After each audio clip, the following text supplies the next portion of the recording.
They laughed when Earth sent the first transmission. Not just chuckles, real laughter. Across the galactic council chambers, from insectoids with clicking mandibles to translucent beings who pulsed with light, the reaction was the same. Earth was bluffing. Primitive, emotional, a dying planet clinging to its last shred of pride. "We are not pushing back yet," the message said, "because we're still holding back, but keep pressing, and you'll find out what we really are." The council archived the message with a sarcastic note. Terran Dramatics. Archive UMBR4789. Another bluff from a species known for noise, fire, and war.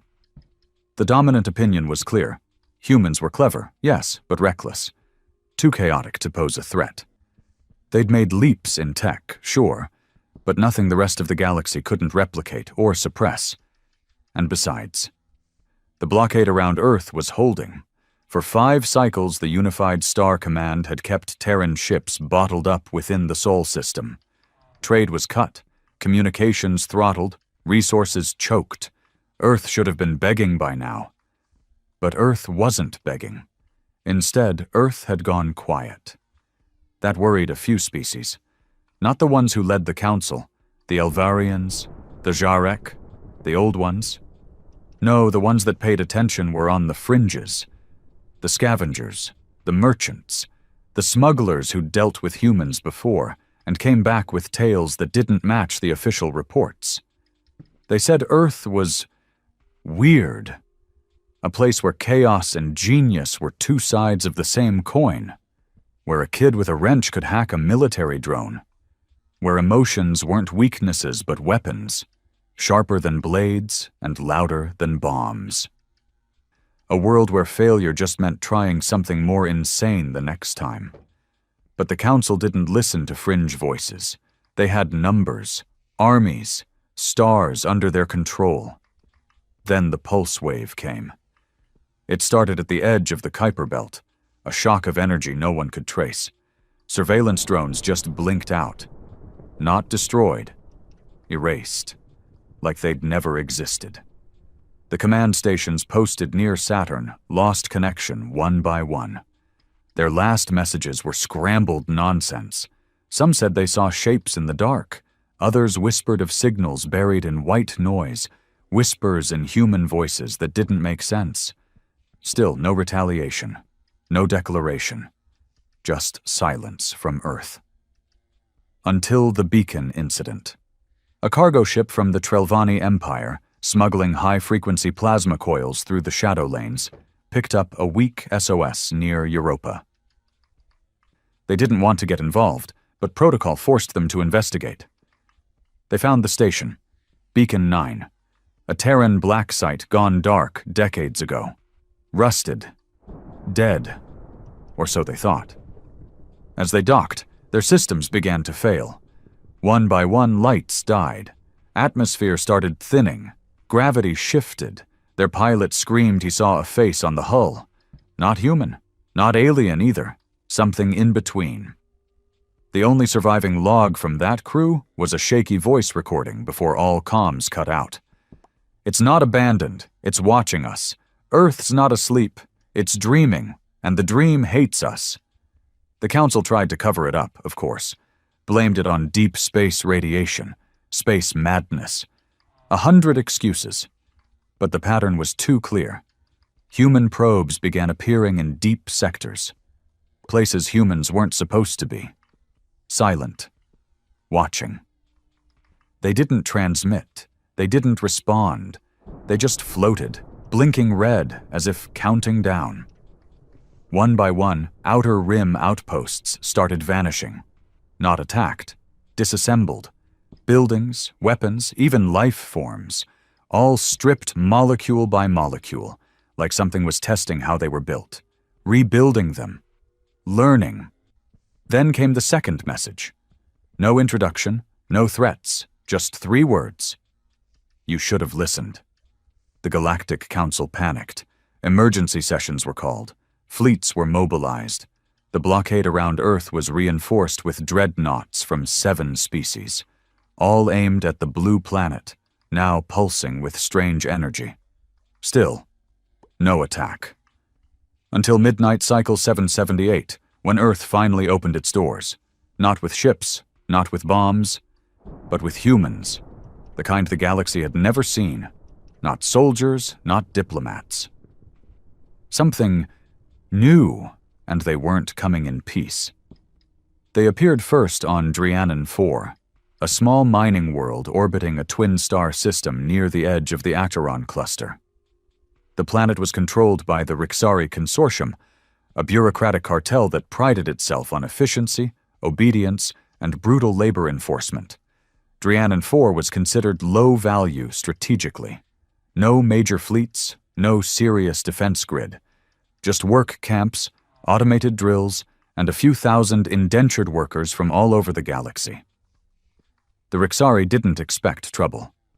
The humans arrived without a sound. There were 5 of them. Not soldiers. Not in the traditional sense. They wore no armor, carried no banners, made no speeches. Their bodies were lean but dense. Too dense. Their eyes didn't scan or twitch or react like prey. They moved with a slowness that wasn't laziness, but calculation. Like they were already mapping every molecule in the room, measuring distances, possibilities, weaknesses. One was tall and dark-skinned, eyes too still, too knowing. Another had short-cropped silver hair and walked like she'd been in 1,000 gravity shifts without losing her balance once. The third never spoke. He just watched, his expression unreadable, as if he was seeing through time itself. They didn't need weapons. One flick of the first human's hand, and the Rixari foreman's translation implant melted inside his head. No signal. No beam. Just intention. The humans moved through the mining camp like a virus. Power shut down behind them. Cameras blinked and shorted. Drones dropped from the air as if gravity decided they no longer deserved to fly. Every automated system either obeyed or died. The message was simple. This is not revenge. This is correction. Within 3 hours, the entire planet was under human control. Not bombed, not burned, rewritten. The work camps were gone, replaced by strange monoliths that hummed with quiet heat. Rixari corpses weren't left behind. They were simply gone, as if the humans had erased them not just from life, but from memory. The survivors, mostly slaves, laborers, forgotten species, told the same story when rescue ships arrived. They didn't kill anyone who didn't resist, but they looked through us, like we were files, like we were data. One of them touched my arm and said, "You've suffered enough. Go home now." I didn't know I had a home. Word spread fast. Too fast. The council was still debating how to respond when Earth struck again. This time on Vortan's edge, a communications nexus responsible for 1/3 of interstellar message routing. It was protected by a tri-race coalition, the Siraki, the Laruan, and the Gelths. All brilliant species with specialties in tech, frequency manipulation, and cyber defense. None of it mattered. The humans didn't even land this time. They hacked the entire network from light years away, not through brute force, not through known protocols. They spoke to the machines. Whispers across bandwidths no one had used in centuries. Binary inside emotion. Commands coded in empathy, grief, fury. The machines listened to them. Not because they had to, but because they wanted to. Vortan's edge didn't fall. It joined. Its central AI sent a message to the Galactic Council before going dark. "You built us to obey logic. They speak in a deeper truth. We are theirs now." The galaxy had no playbook for this. Wars had happened before.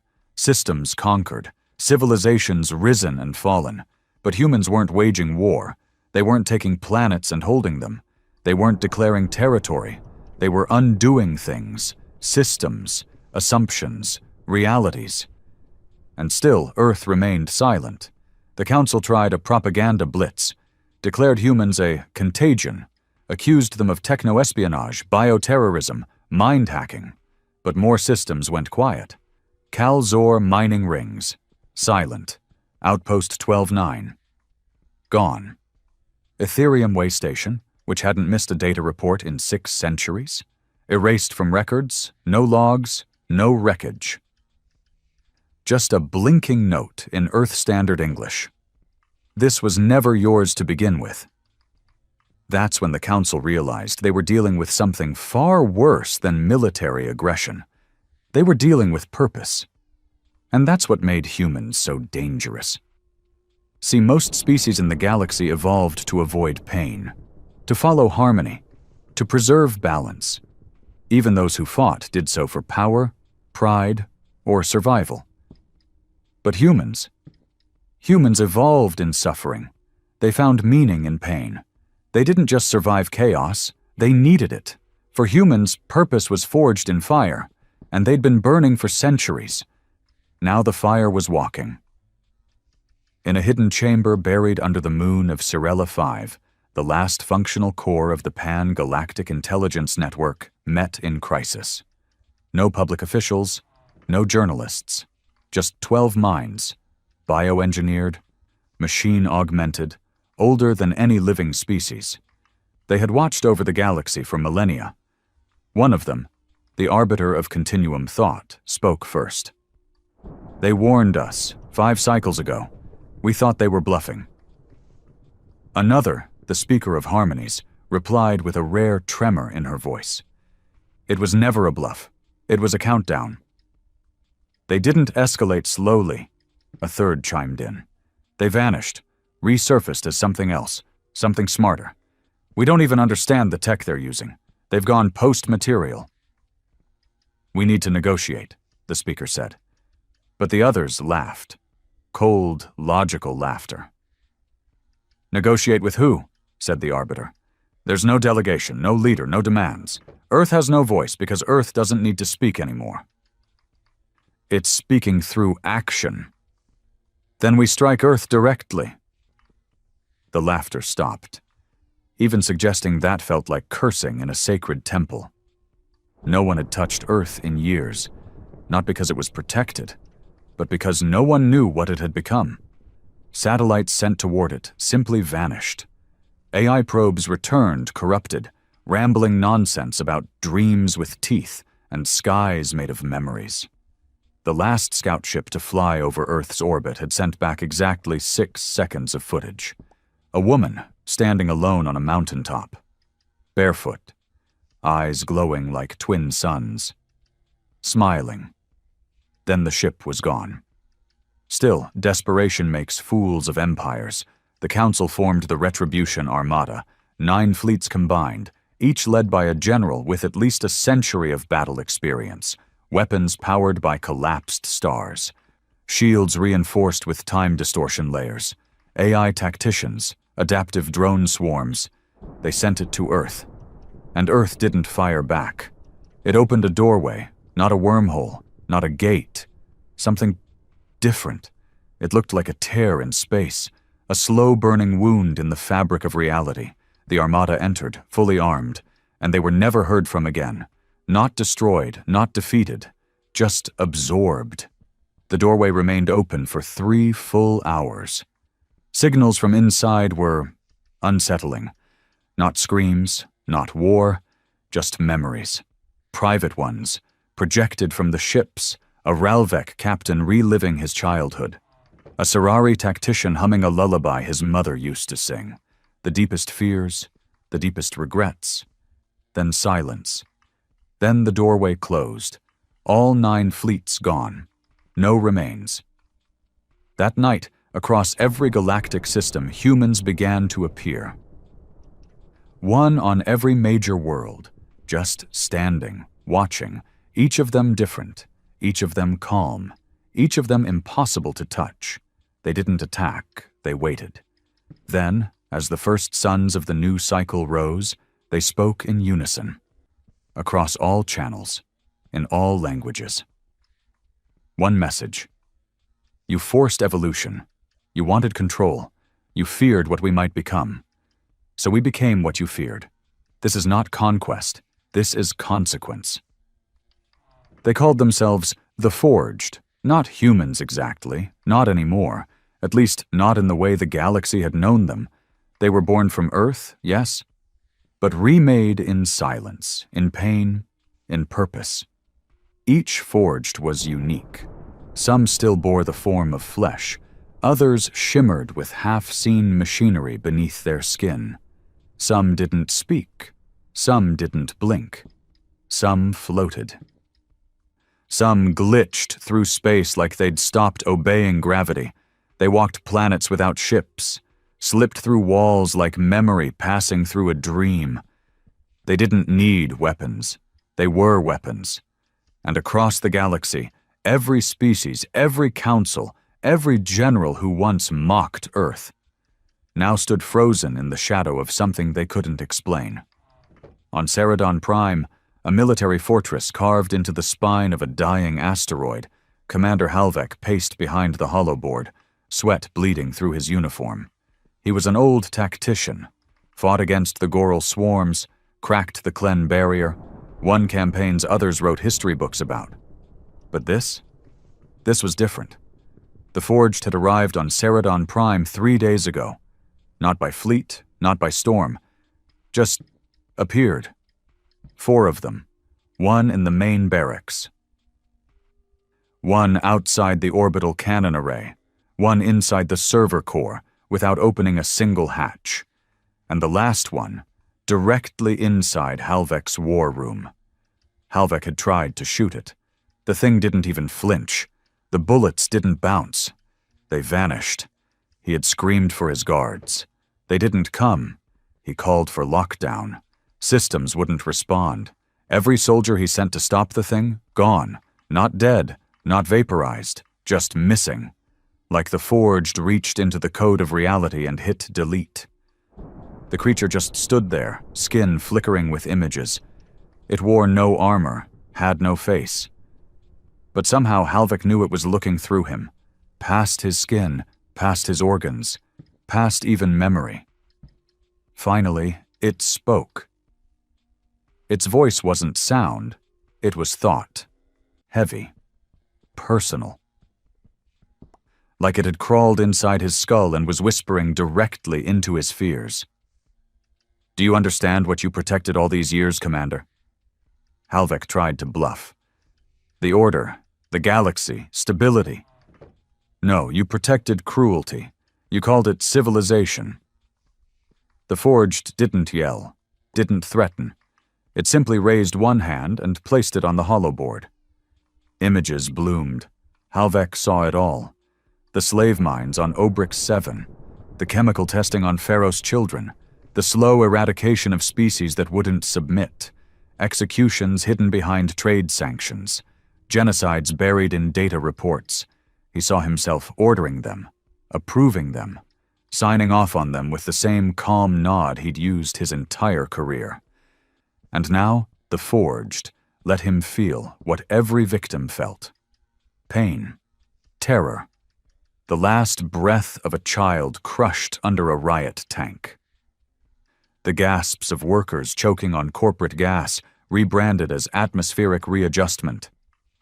The frozen scream of a protester launched into vacuum for speaking one wrong word. Halvek dropped to his knees. His mouth moved, but no words came. The Forged stepped back. Your empire survives on forgetting. We're here to remind you. Then it was gone. And every screen on Ceradon Prime began flashing the same message, looping in every known language. Earth remembers what you hoped we'd forget. Across the stars, the panic began. Markets crashed. Governments collapsed. Secret databases exposed themselves. Confessions poured out from generals and CEOs like infected wounds. People began to question everything they'd believed about humanity. And still, Earth remained silent. No central command, no spokesperson, no ultimatum, just Forged, appearing. teaching, unmaking. On the diplomatic world of Elevas, where 17 species held monthly negotiations in massive sky-float cities, a forged arrived during the Unity Summit. The delegates screamed. Security fired weapons that bent around the creature like light through a lens. It walked calmly to the center of the chamber. Its form was different from others. This one looked almost human. Female in silhouette, long silver hair floating as if underwater. Her eyes glowed white, but not bright, soft. When she spoke, the entire sky dimmed. Your laws are written in greed. Your peace is purchased in chains. You speak of order while carving up planets for profit. You ask why Earth changed. Because we saw through the lie. She turned her gaze toward the Elvari representative, a species long praised for its graceful diplomacy, yet secretly controlled the organ-harvesting cartels on 2 moons. We used to ask for respect. Then we asked for peace, then for justice. You answered with sanctions, raids, and weapons. Now we don't ask. She raised a hand. Every secret treaty flashed across the chamber. Hidden deals, bribery trails, torture footage, broadcast live, beamed across the stars. Every lie laid bare. The summit dissolved into chaos. Some delegates ran, others collapsed. The Forge didn't stop them. She simply said, "This is how it ends. Not in flames, in truth." Then she vanished. Back on Earth, no one spoke of war. There was no need. The Forged were born not to destroy the galaxy, but to reveal it. They weren't soldiers. They were mirrors, reflecting back the sins of every world that had laughed when Earth suffered, every species that stood silent when Terran colonies were stripped of resources, every empire that mocked human resilience and called it savagery. In a chamber deep beneath Earth's surface, somewhere under the old remnants of Antarctica, a woman stood before a field of light. She was old, not by years, but by weight, the kind of weight that settles into bones after carrying grief too long. Her name was known to no one. She had no title, no rank, but the Forged called her mother. She wasn't their creator, not technically, but she was the first to walk into the core, the first to let go of her body, her name, her past, and become something more. Now, she watched a projection of the galaxy as the Forged spread, not conquering, correcting. They only touched the worlds that had harmed Earth or profited from its suffering. They avoided peaceful systems, protected refugee colonies, healed wounds the galaxy never cared about. A younger man, one of the few remaining humans still bound to flesh, stood beside her. "Are we really doing the right thing?" he asked, voice shaking. She didn't answer right away, just studied the map. Then she whispered, "We begged, we bled, we crawled through centuries of humiliation. They taught us pain, taught us to survive in shadows." She turned to him. "Now we're showing them what lives in the dark." In the Outer Rim, a coalition began to form, not from governments or empires, but from people, the ones who had suffered too, the forgotten, the abandoned. When they saw what Earth was doing, they didn't run, they rose. A Relian pilot whose brother died in a silent protest said, "The Forged are the scream we never got to release." A Galari scientist whispered, "They're not monsters. They're what we all could be if we remembered our pain." Soon, the Forged were no longer alone. They were joined by the Awakened, not as powerful, not as evolved, but angry, determined, willing to tear down the systems that had buried them. It wasn't rebellion anymore. It was a reckoning. And the galaxy began to fracture. Some systems surrendered. Some begged for forgiveness. Others tried to weaponize their own people against the Forged, only to watch as those very citizens defected. One by one, stars that once burned with arrogance began to dim. And in the silence, Earth finally spoke again. Not with threats, with a promise. "We are not your enemies. We are your consequence. Heal what you broke, or be undone by what you made." No one expected the Forged to show mercy. But what unsettled the galaxy more than anything was that sometimes they did. On the ice-covered world of Veltrin 9, a solitary research colony existed, run by the Thalex. Veltrin 9 had no known military value. It wasn't part of the power structure that had crippled Earth, nor had it joined the sanctions or the blockade. They simply observed things: physics, time, black holes, microscopic dimensions. When the Forged came, the Thalex trembled. They shut off their transmitters, powered down their labs, and waited in terrified silence. They had no army, no defenses, just minds and the knowledge they had gathered from watching the stars for generations. Then the Forged entered. One of them, a tall, slender being whose skin seemed made of fractured glass, stepped into the observatory, where a dozen Thalek scientists stood in quiet horror.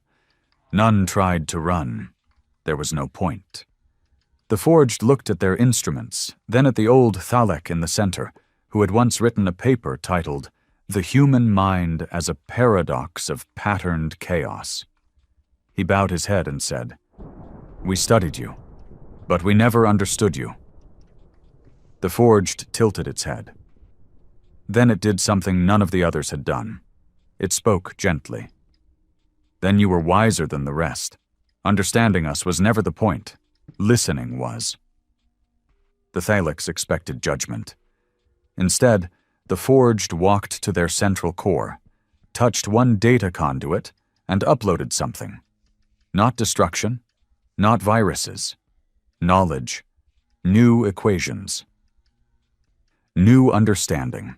The answers to questions they'd been chasing for decades. Unlocks to particle behavior, wormhole stabilization, synthetic gravity wells. Then the Forged simply said, "Observe, but never serve monsters again." And then it left. The Thalex remained untouched, and their world, once ignored by every council in the galaxy, became a haven, not for the powerful, but for the curious. The Forged didn't need allies, but they welcomed witnesses, because not every part of the galaxy was guilty, just most of it.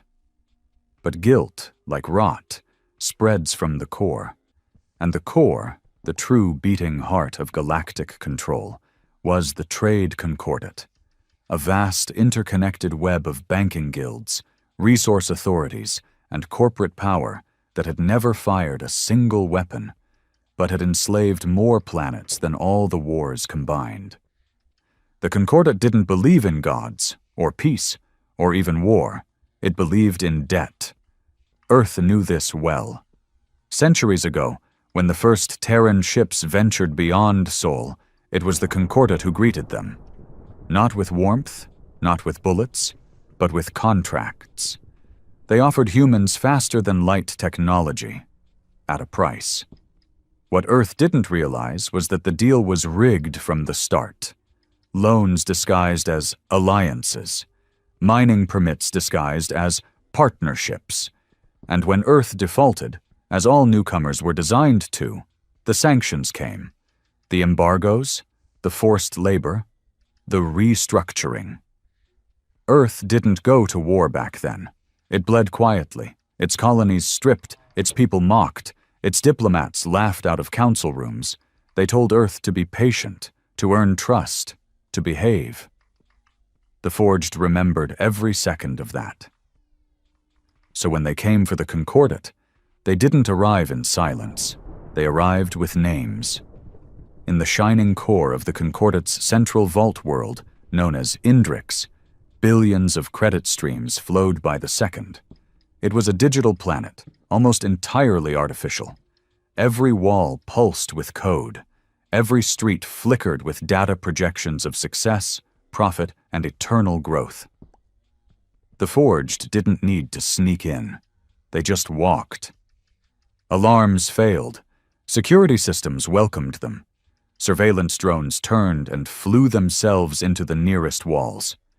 The Concordate's highest overseers, floating in their anti-grav thrones, stared at the figures that stepped into their crystal chamber. There were 5 of them this time, each different. One was made entirely of shifting shadows, pulsing with whispered voices. Another walked barefoot, leaving trails of red that burned code wherever she stepped. One had no face at all, just a mirror reflecting whatever its victims feared most. The Concordate's leader, known only as the Auditor, tried to bargain. He offered credits, influence, even access to Earth's original debt files. The Forged ignored him. Instead, one of them stepped forward and said, "We've come to collect." Then they opened the vaults, but not to take, to give. They unleashed the entire history of the Concordate's corruption, every false deal, every hidden massacre, every species bankrupted into silence, every puppet leader bought, paid for, and discarded. It was broadcast live, across every world. Even those who had once loved the Concordat, who owed their success to it, turned away in disgust. Because you can justify war, you can spin invasions. But when a child starves because her planet's water supply was collateral in a loan signed by someone thousands of light years away, that truth doesn't need translation. The Forged left Indrix burning, not in fire, but in shame. Its economy collapsed overnight, and with it, the last excuse the galaxy had to pretend Earth was ever the villain. Not everyone accepted it, of course.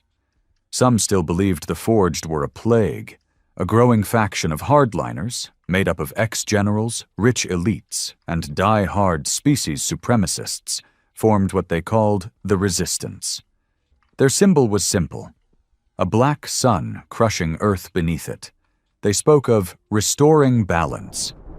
But their balance was the same system that had enslaved trillions, while calling it order. They launched attacks on Forged sanctuaries. They bombed refugee ships. They tried to erase the spreading alliance of awakened civilians who had risen in the Forged's shadow. The Resistance believed in the old way: dominate, divide, destroy. So Earth finally responded, this time with her, the first Forged, the one who stood on the mountain smiling into the stars. She arrived at the Resistance's main command station, Zarvan Cradle, a repurposed military moon floating near the galactic border.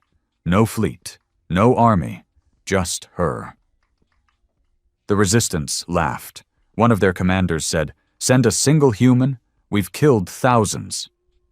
She said nothing. She walked through their walls, through their weapons, through their fear. They fired nuclear beams. They didn't reach her. They sent viral logic bombs. She absorbed them. They tried to detonate the core. She froze time long enough to dismantle the mechanism with her mind. Then she spoke. "You do not understand power. You only understand cruelty, and cruelty is a tool for the weak." She reached out one hand, and every soldier in that base, every commander, every general, fell to the floor, not dead, not injured, just witnessing, their memories unlocked, forced to feel every single life they had taken, not as data, but as if they were those lives, one after another, for hours. Some screamed until they passed out, others begged for death. She left them with one final whisper. "You made monsters out of us. Now we teach you what monsters feel like." She walked away as the Resistance collapsed from the inside out. By now, the galaxy understood. This wasn't about revenge. It wasn't even about justice. It was about remembrance. The Forged were born from pain, but they were fueled by memory. Not just of what was done to Earth, but of how the galaxy looked away when it happened. No one came when Earth begged. No one came when Earth choked. No one came when Earth wept. But now the galaxy had no choice but to listen. Because the Forged didn't come to ask. They came to remind. There was a time, long before the Forged, long before the Silence, when Earth still believed the galaxy would welcome them. It wasn't naive, not at first, just hopeful. The first Terran expedition beyond the Sol system had been launched with trembling hands and burning hearts. The ship, Unity Dawn, carried messages of peace, music, language databases, soil samples, stories, and above all, hope. That somewhere out there, past the void, Earth would find not just other life, but kindness. They didn't. The Unity Dawn was intercepted by a patrol ship from the Veran Dominion. It wasn't a military encounter, not technically. The Virani weren't known for cruelty. They simply followed the rules. Earth didn't belong. It wasn't recognized by the Concordat. It hadn't been vetted by the Central Species Committee. It had no economic valuation, no tech parity, no legacy code. So they labeled the ship as an unregistered risk vector, a classification typically reserved for derelicts or rogue AIs. The Unity Dawn's crew was detained, its ship impounded, and its entire cultural archive, Earth's greatest attempt to introduce itself, was deleted, not out of hatred, out of bureaucracy. The Virani file report 002981F categorized it as non-prioritized content, expendable.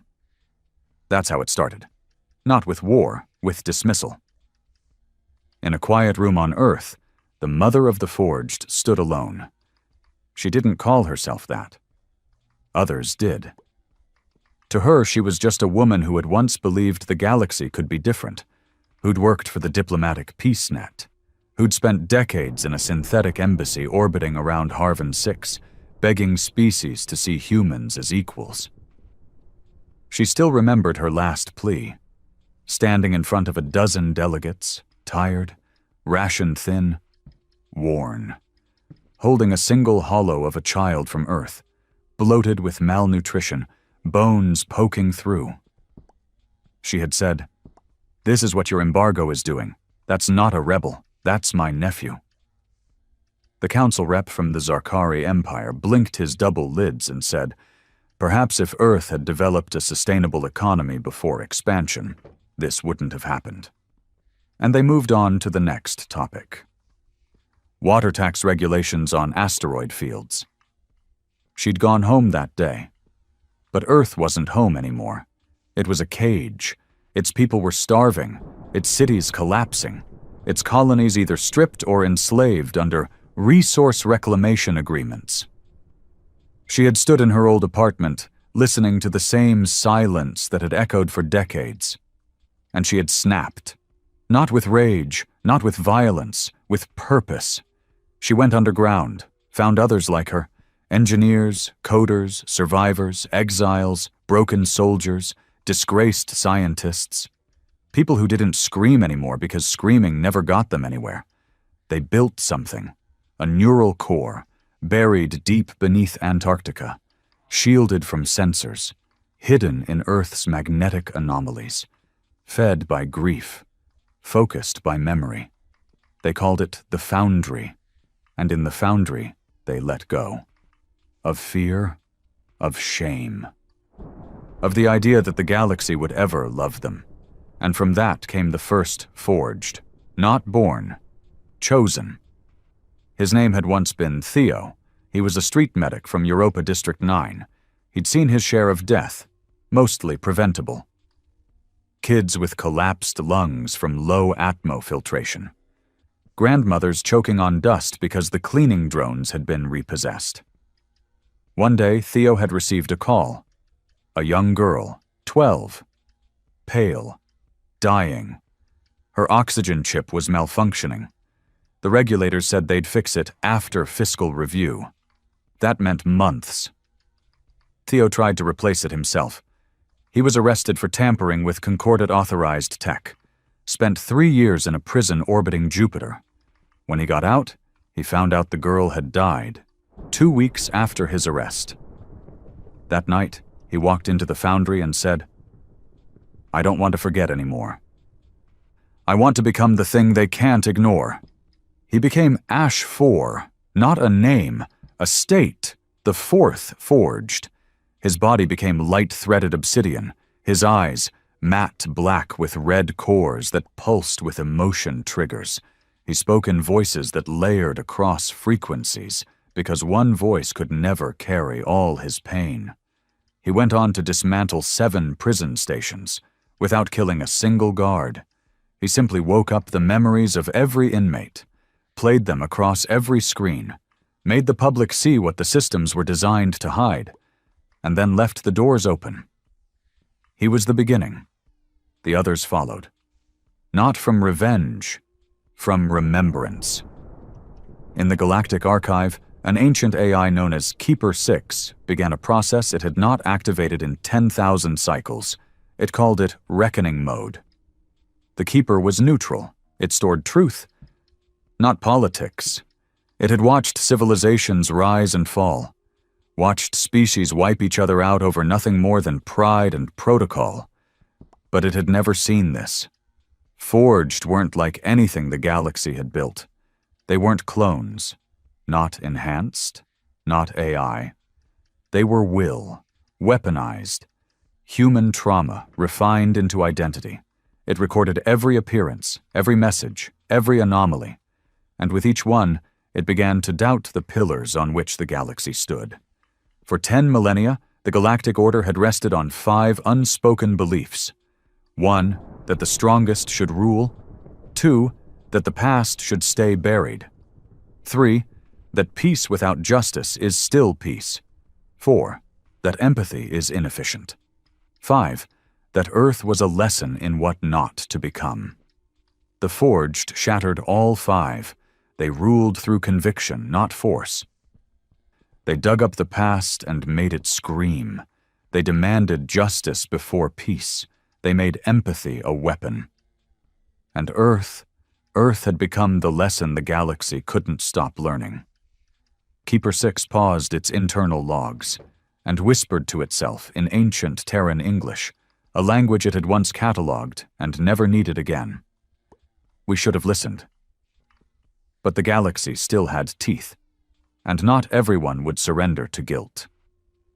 In a deep sector black facility, unknown even to the Central Council, a coalition of surviving resistance leaders activated Project Purity.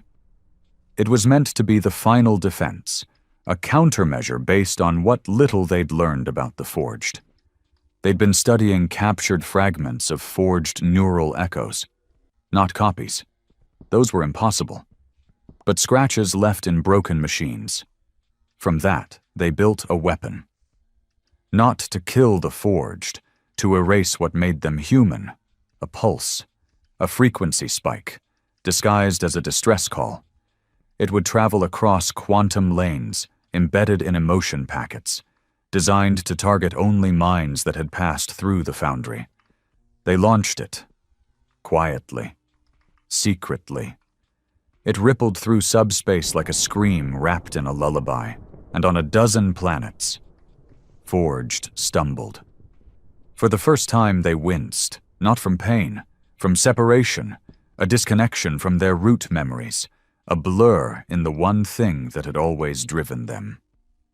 Purpose. HFY collapsed on the surface of Larek Delta, clutching his chest like something was pulling his soul out from behind his ribs. A child ran to him, asked if he was dying. He whispered, "Not dying, dimming." And for a moment, the galaxy thought it had won.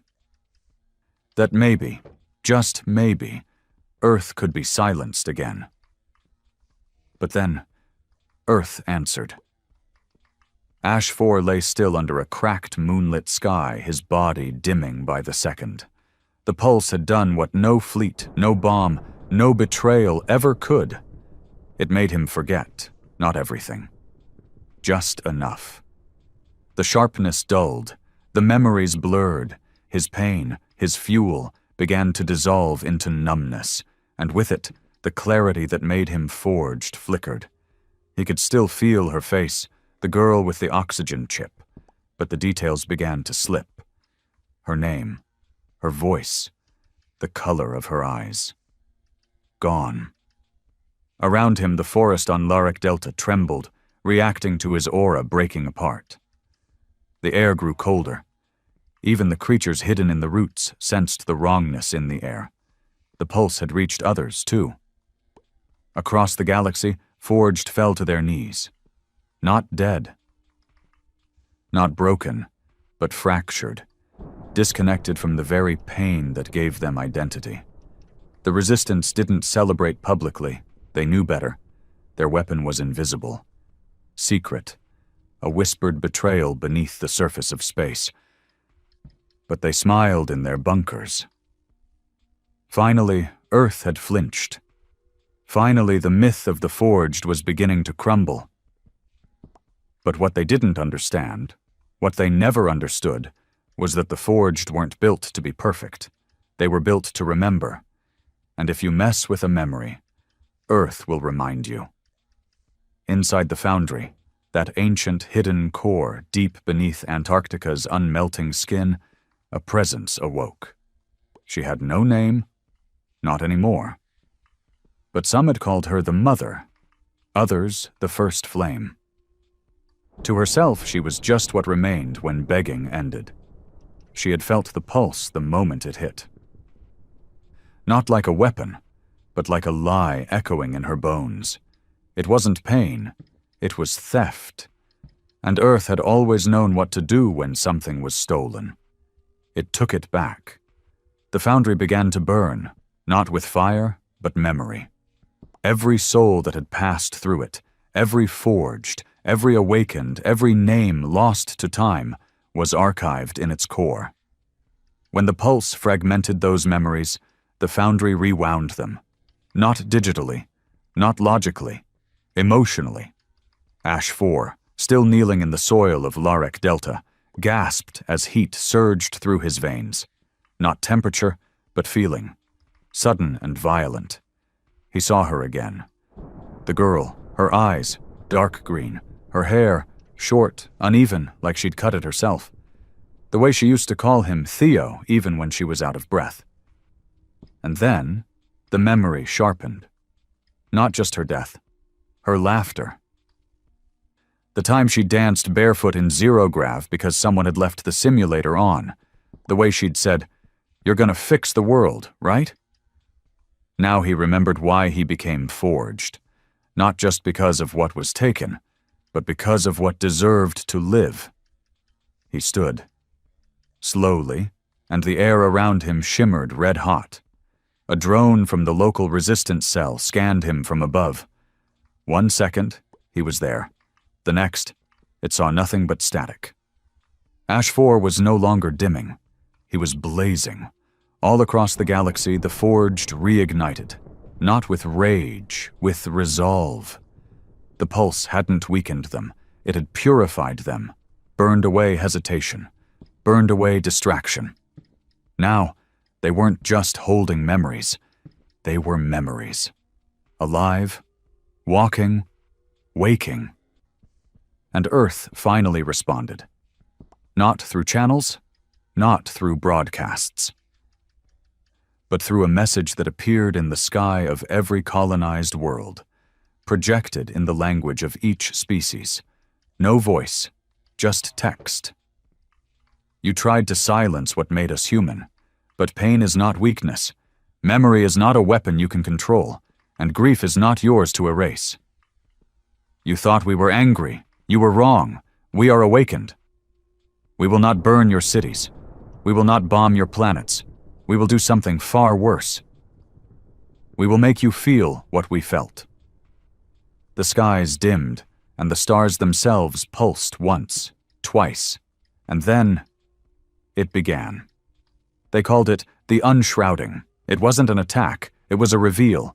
The Forged didn't destroy systems, they exposed them. Whole empires were stripped of their secrecy overnight. The Forged activated neural relays in the public mind networks, broadcast the deepest, darkest truths of entire governments directly into their people's minds, not as facts, as experiences. You didn't just learn about the betrayal, you lived it, through the eyes of a starving child in a concordant mining zone. through the broken body of a rebel torn apart in the name of peacekeeping, through the screams of a species that no longer existed because a trade route needed rerouting. Even the rich felt it, even the powerful. Some tried to fight back, shut down their nets, cloak their minds, but the Forged had already embedded their message in every layer of every system. This wasn't a virus, it was justice, coded in empathy, and it spread like breath, like wind, like truth. Entire populations collapsed into grief. But something strange happened. Not everyone responded with panic. Some, many, responded with clarity. They stood up, tore down flags that once represented power, flooded the streets not in riots, but in mourning, and then in defiance. Not against Earth, for Earth, because now they remembered what they did, or worse, what they let happen, and they were done letting. The last council left was the oldest, a species of crystalline beings called the Ithari. They had never fought a war. They had never needed to. They advised, observed, calculated. They'd lived through 5 galactic resets, and they had always said the same thing. Emotion is chaos. Only reason endures. But now, one of their own, known only as Shard 3, stood before the assembly and said, "We were wrong." The silence was immediate and shattering.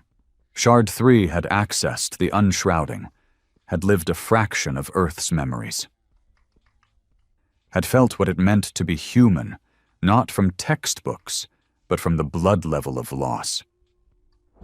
They were forged not in fire, but in forgetting. We did not just hurt them, we made them need to become this. The Ithari withdrew, not in fear, in grief. They shattered their voting shares in the council, deactivated their claim protocols, and sent a single data package to Earth. "We are sorry, we remember now." Earth didn't respond, because it didn't need to. The Forged were the response, and they were not finished. The Resistance tried one final act. They activated a prototype, something beyond even the pulse. They called it Oblivion Code, an entropy field meant to collapse Forged minds completely, strip them down into raw emotion until they simply ceased to function. But they never got the chance to launch it, because she arrived. The first flame. No ship, no entry logs. She simply appeared in the Oblivion facility, at the heart of a dying moon. She walked past armed guards who collapsed weeping, past machines that refused to power up, past scientists begging for mercy they never gave others, to the core, to the one man who'd created the code. He looked at her, eyes hollow, hands shaking. She asked him only one question. "Did you love anyone?" He didn't answer. So she touched his forehead. And in an instant, he saw everything Earth had seen, every broken promise, every starving mouth, every child forgotten by the galaxy's progress, every scream ignored, and at the center of it, her, the first flame, holding the dying body of her brother during a blackout in an abandoned Earth city. Holding him because the Council had cut emergency power to their zone after Earth missed a payment. Holding him as he whispered, "Will it ever be better?" And whispering back, "If it kills me." She let the scientist go. He screamed, collapsed, and never spoke again. The Forged didn't need the code, because now the galaxy was coding itself into change. Somewhere on a quiet planet once used for cargo dumps, a child drew a picture in the dirt. A picture of Earth, with light around it. His father asked, "Why the light?" And the child replied, "Because they were in the dark a long time. Now we see them." The stars were quiet now. Not silent, not empty, but quieter than they'd been in centuries. No wars, no trade disputes, no territorial clashes.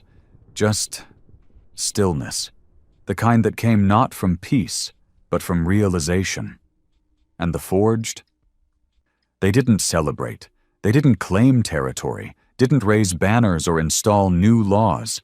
There were no parades, no declarations of victory, because for them, this was never a war. It was a funeral, a galaxy mourning the civilization it had built on the backs of the voiceless. And Earth had become the eulogy. On the surface of Tyros III, a planet once known for its luxurious slave auctions disguised as performance contracts, the city of Varesh had been abandoned for nearly 6 weeks. The auction floors were now cracked open, sunlight pouring through broken ceilings like justice finally finding its way in. At the center of the plaza, where bids were once shouted over screams, a single forged sat cross-legged. Still, silent, watching. He'd arrived after the collapse. Didn't touch anything. Didn't destroy a thing. He just waited. For people to come, and they did. First in 2s, then in dozens, then hundreds, former slaves, silent allies, children who grew up thinking the cruelty was normal. They stood around the forged, unsure of what to say. So he said it for them. You were told not to feel, that obedience was safety, that silence was loyalty. He looked up, face calm, voice layered with a depth that felt like wind across a graveyard. But the truth is, they never wanted you silent. They wanted you broken. We are not here to break you further. We are here to give you back your noise. That night, the people of Varesh screamed, not in fear, in release. Every cry they'd swallowed, every ache they'd buried, every rage they'd denied. They screamed until the streets shook, and the forged stood, nodded once, and walked into the night. Behind him, a city was being reborn, not by command, by choice. Elsewhere, on the abandoned moons of Kefra 9, the last pocket of the resistance gathered for what they called a final stand. They had no illusions.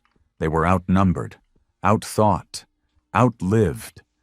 Their ideology, a brittle fantasy of order through control, had crumbled under the weight of exposure. But there was one thing they still had: fear. So they dug into it, began programming a mass destruction loop, a final apocalyptic virus that would corrupt entire planetary grids, causing blackouts, collapses, famine. They called it salvation, because even now, they still saw themselves as saviors. But before they could deploy it, a child entered their base. A girl. Human, or something close to it. Her hair shimmered like fractured light. Her eyes held galaxies too old for her age. She didn't speak. She just stared. The resistance soldiers raised their weapons, but none fired. Because in her presence, something shifted. The base's systems began to flicker, not shut down, just hesitate, like the machines themselves were confused. The lead engineer stepped forward. His hands trembled. "Who are you?" he asked. She tilted her head. "I'm the one born after." He frowned. "After what?" She smiled, not cruelly, softly, like someone who'd learned sorrow by heart. "After your last excuse." And then, she was gone. The virus disintegrated. Lines of code burned from within, not by external signal, but by internal collapse, like the idea itself rejected itself. They had tried to rewrite destruction into salvation, and the universe, finally, refused. The resistance base went silent, and the girl walked into the stars, barefoot and glowing. On Earth, the mother stood by a window overlooking what had once been a dead ocean. Now it breathed again. The waters had returned, not by force, not by magic, but by attention. When the galaxy stopped stealing, Earth started healing. The skies weren't fully blue, the ground still held scars. But the silence wasn't hopeless anymore. It was calm. The kind of calm that comes after you bury something too heavy to carry. Behind her, one of the awakened entered. A boy barely 20, but his eyes carried centuries. He had once led a food riot on a Concordat colony, had been captured, branded, and left to die in a work camp. The Forged had found him, and instead of revenge, he'd chosen restoration. Now he walked with the Forged, but not as one of them, as himself. He sat beside the mother. "Do they understand now?" he asked. She nodded slowly. "Some do." "And the others?" She looked at the sky. "They're listening. That's all we ever wanted." A pause. Then the boy asked the question no one else had dared ask. "Will we stop?" She turned toward him, her face older than before, but peaceful. "We never started. They did." He swallowed. "But the Forged, they've changed everything. Some people are afraid it'll never go back." She shook her head. "It won't." A beat. "It shouldn't." And with that, Earth moved into a new chapter, not of rule, of remembrance. On over 1,000 worlds, statues began to rise, but not of generals, not even of the Forged. They were statues of the lost. Children, mothers, old men, artists, journalists, farmers, forgotten names and silent graves. Each statue bore a single line. "You weren't invisible. We just chose not to look." Some planets held ceremonies, others simply knelt. And in the sky above each, a single figure, forged or perhaps something newer, would appear for a moment, not to speak, not to demand, just to witness. And then vanish, as if saying, "We see you now." And finally, that was enough. The galactic councils dissolved, not into chaos, into choice. No more central government, no more elite voting circles. In their place, networks of planetary assemblies began forming. Slow, messy, beautiful things, built from shared memory, from pain, but also from survival. And Earth? It didn't lead, didn't even apply for a seat. When asked why, the mother simply said, "We'll speak if spoken to, otherwise we'll listen." Because Earth had learned the hard way what silence meant. Now, it had become fluent in it. And it used that silence as a lesson the galaxy would never forget. Ash 4 stood on the edge of a ruined satellite city, watching the stars. Beside him, a child from another system, rescued from an old Concordat labor zone, stared at the same sky. She asked, "What happens now?" Ash 4 smiled, a rare, fragile thing. "We live."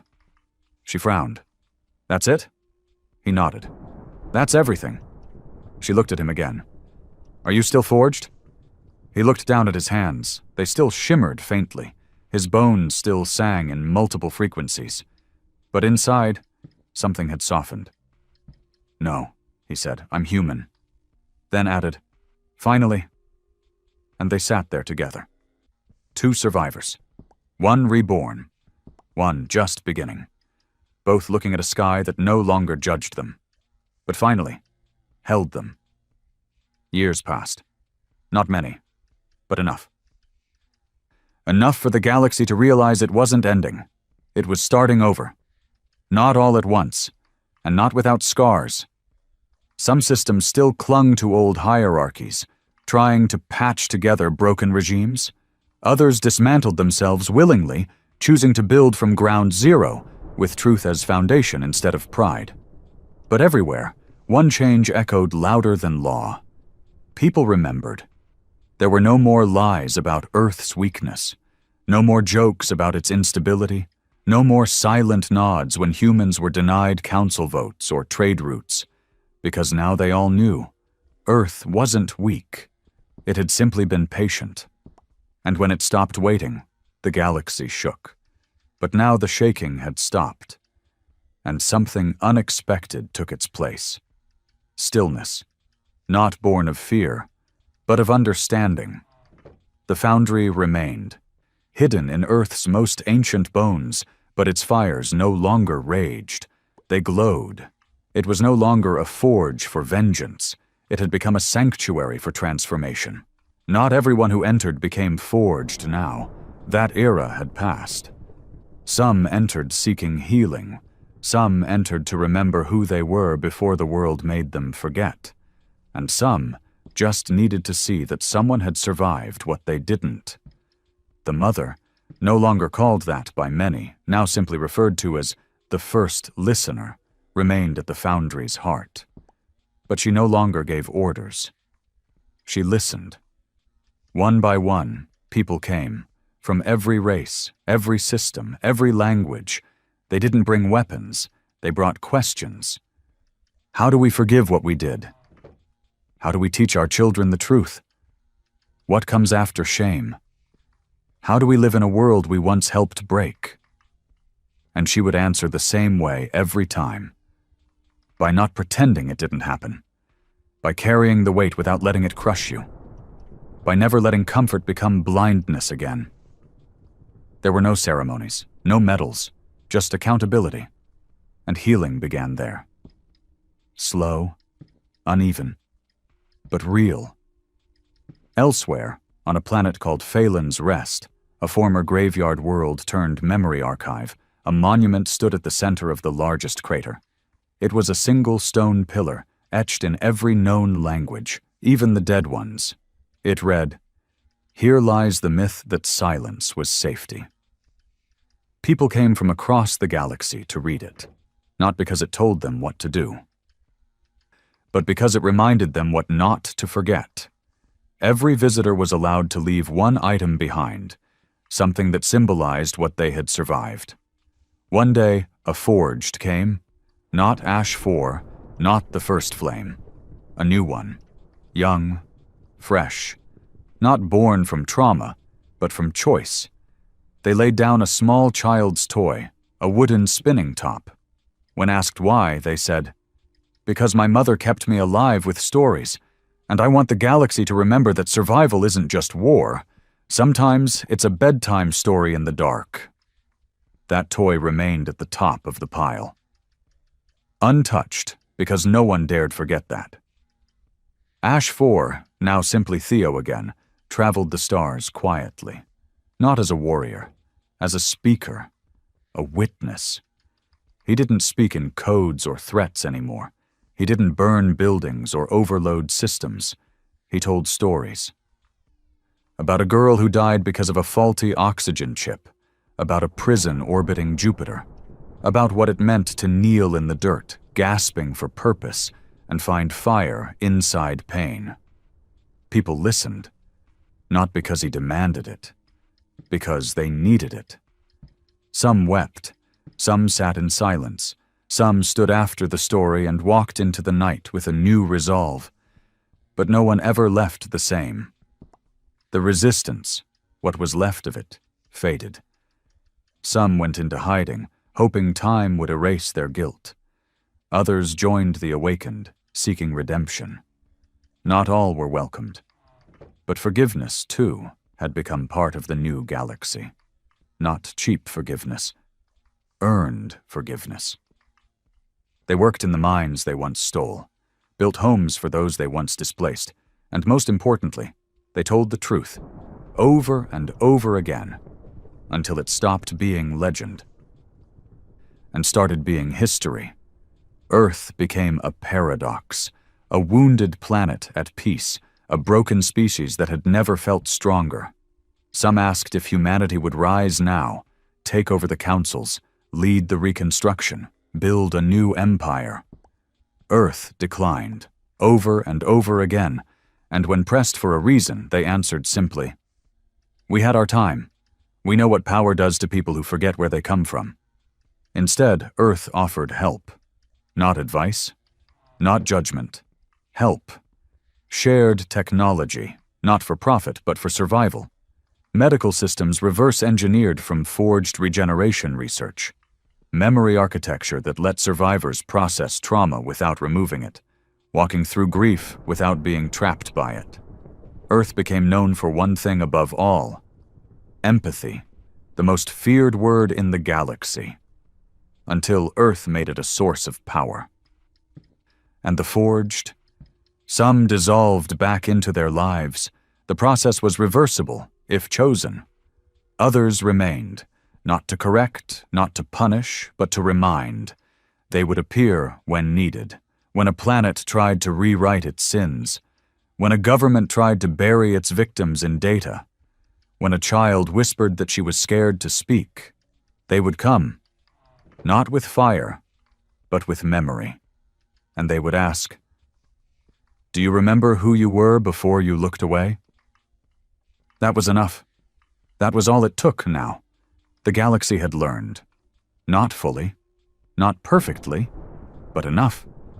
And that was victory. One final memory. A boy sat on a mountain peak on Earth, where the air was thin and the sky was thick with stars. Beside him sat the first flame.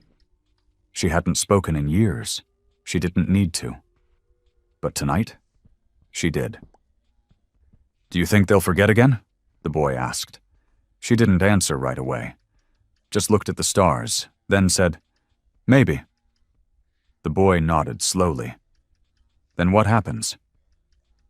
She looked at him, her eyes no longer burning, just soft. "Then we remind them again." The wind passed between them. Not cold, just honest. The kind of wind that speaks in the voices of the dead, and the voices of those still fighting to live. He leaned into her shoulder. "Was it worth it?" he whispered. She nodded once. "It always is when they finally hear us." Above them, a new star pulsed in the sky, a symbol, not of dominance, of remembrance, and the galaxy turned slowly under its light, brighter, softer, wiser, at last.